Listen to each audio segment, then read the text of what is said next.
Hello, spider friends. Today we're doing a tarantula rehouse. I know I said I was going to do it a couple of weeks ago, and I'm finally getting around to it. Some it's because of mold issues, some it's because of the enclosures genuinely being just too small. I'm actually moving my Brachypelma Hamori Happy Houdini into this new enclosure. Now, it is a bit big for him.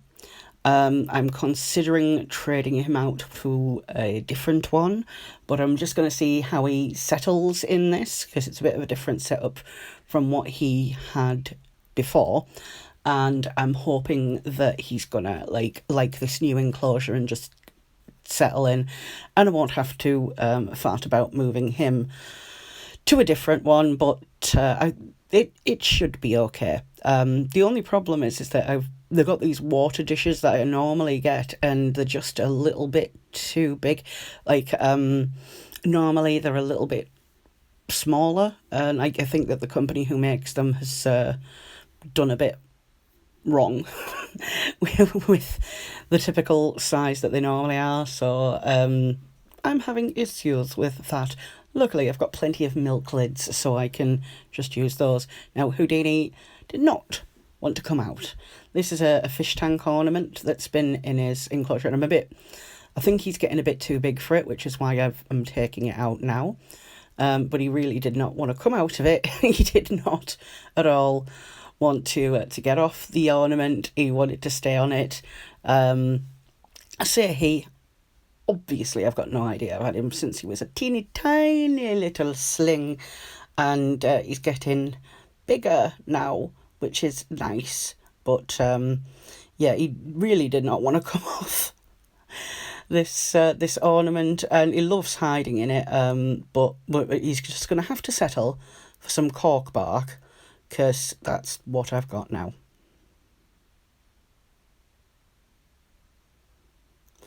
The next tarantula that I'm rehousing is a Toledo cattle vegans, formerly Brachypelma vegans. This is BB.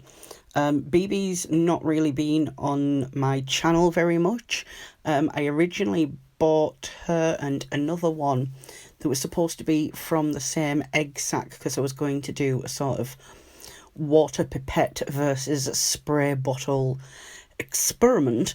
The problem is that the other one, when I got it home, was clearly quite poorly, and it died after a couple of days, so I never even got to the point of starting the experiment. And BB is she's a hider. She normally sort of hides in a burrow under a hide, and it's only been since her last molt that she's been coming out a bit more. She's a bit bigger now, so I thought, now it's the time to upgrade her to this new enclosure. It's more of a suitable size for her current size. She'll grow into this. She'll be in this one for quite a long time, probably at least a year, at least minimum.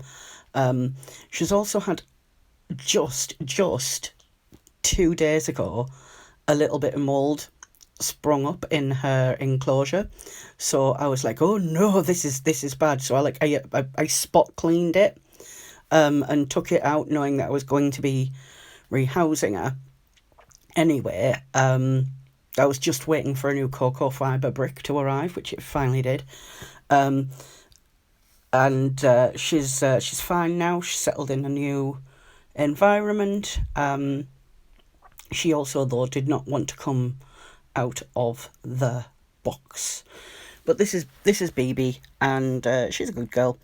And I think she's going to be quite happy in a new sized enclosure. This is going to be something that's more suitable to the size she is now. She's going to be able to grow into this until she's like at least a sub-adult, I think, and then I'll move her into a sort of an adult size enclosure, and then she'll be quite happy.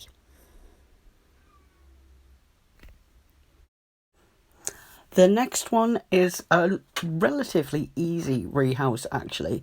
This is for my Brachypelma bomi, Bome. I'm never sure exactly how to pronounce that one. From a Mexican fireleg, it's Martel. Martel might possibly get traded with Happy Houdini in enclosure size because he is a little bit bigger, but we'll just see how they settle in. He was so easy to rehouse. He's generally a very well behaved spider. Here he is in his little tub that he's clearly outgrown. Because like, look at him. Look, he's so pretty. But yeah, he moved really easily. I was just able to lift him up on his little hide thing and just put him back down into the new enclosure, and that was pretty much it. I did have to sort of tap his leg with a paintbrush to say, do not put your leg near the lid. I am trying to remove you. Not remove your leg, sorry. But yeah, he was very easy to do. And then for the final rehouse, this is my Phomictopus orotus Venezuela. This is Fluffy. Now, when I first got Fluffy, Fluffy was a tiny, tiny little spiderling and was so fluffy.